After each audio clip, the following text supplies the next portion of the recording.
मोक्षमार्गस्य नेतारं भेत्तारं कर्म भूभृतां ज्ञातारं विश्वतत्त्वानां वन्दे तद्गुणलब्धये।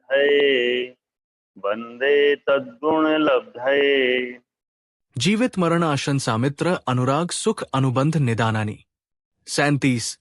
अर्थ जीवित आशंसा, मरणाशंसा, मित्रानुराग, सुखानुबंध और निदान ये सल्लेखना व्रत के 5 अतिचार हैं।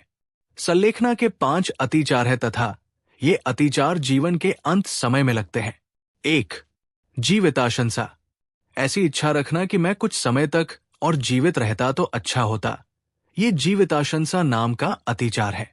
सल्लेखना व्रत तो धारण किया, पर मन में जीने की याद लग रही है, मैं और जीता रहूं।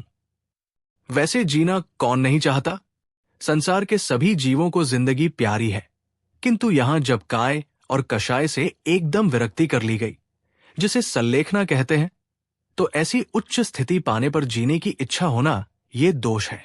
ये शरीर अवश्य नष्ट होगा। ये जल के बुदबुदे के समान अनित्य है। ये कैसे ठहर जाए, ऐसा जीवन के प्रति आदर भाव होना जीविताशंसा कहलाती है। इसमें पूजा, सेवा आदि को देखकर जीने की इच्छा होने लगती है। 2. मरणाशंसा, क्षुधा, तृषा, रोग आदि की पीड़ा होने पर ऐसी इच्छा रखना कि मेरी मृत्यु जल्दी हो जाती तो अच्छा होता। ये मरणाशंसा नाम का अतिचार है। रत्नकरंड श्राव काचार 129। रोगों के उपद्रव होने से चित्त आकुलित हो गया है और जीवन में संक्लेश बन गया है, और धार्मिक वातावरण रहने से समाधि मरण का भी भाव कर लिया है। अब वहां मरण के प्रति उपयोग जाना कि न जाने कब मरण होगा, ये तो बड़ी वेदना है। इस प्रकार की अभिलाषा को मरणाशंसा कहते हैं। 3. मित्रानुराग, अंत समय में पुराने मित्रों को याद करना मित्रानुराग दोष है। पहले जिसके साथ मित्रता थी, धूल में खेले, बड़ी अवस्था में भी प्रेम रहा, सलाह रही, तो उनके इन संबंधों का स्मरण करना ये मित्रानुराग कहलाता है।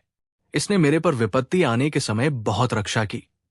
ऐसी ऐसी विपत्तियों में इसने मेरा बहुत साथ दिया आदिक का भी स्मरण करना मित्रानुराग कहलाता है। अब सल्लेखना बाद तो धारण किया, कुछ ही समय बाद इस शरीर को छोड़कर जाना है, तो ध्यान किया जाना चाहिए सहज परमात्म तत्व का। पर आत्मा और परमात्मा पर ध्यान तो खचित होता, और लौकिक मित्र जनों का चित्त में चित्रण कर रहा है, तो ये मित्रानुराग समाधि मरण का दोष है। 4. सुखानुबंध, पूर्व में भोगे हुए सुखों को पुनः पुनः स्मरण करना सुखानुबंध है।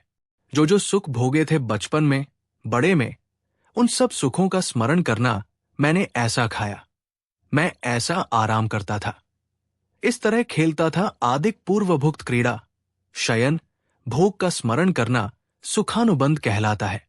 अब मरण समय तो आ रहा है, शरीर छोड़कर जाना है, तो परमार्थ तत्व का चिंतन चलता था, पर वो चिंतन न चलकर जो भोगे गए सुखों का चिंतन चल रहा है, वो यहां दोष रूप है।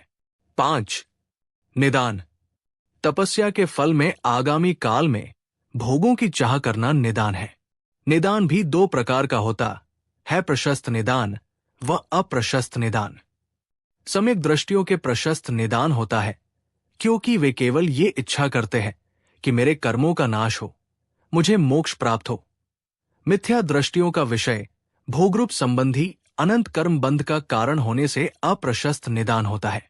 भय, इलोक भय और परलोक भय की अपेक्षा भय के 2 भेद है। मैंने सल्लेखना धारण की तो है, परंतु मुझे क्षुधा, तृषा आदि की पीड़ा अधिक समय तक सहन न करना पड़े, इस प्रकार का भय होना यह लोक भय कहलाता है। और इस प्रकार के दुर्धर कठिन अनुष्ठान के करने से परलोक में विशिष्ट फल होगा या नहीं, ऐसा भय रखना परलोक भय है। रत्नकरंड श्राव काचार 129। तत्वार्थ सूत्र अध्याय 7 सूत्र 37 से सल्लेखना के अतिचार की व्याख्या पूरी है। जिन वाणी माता की जय।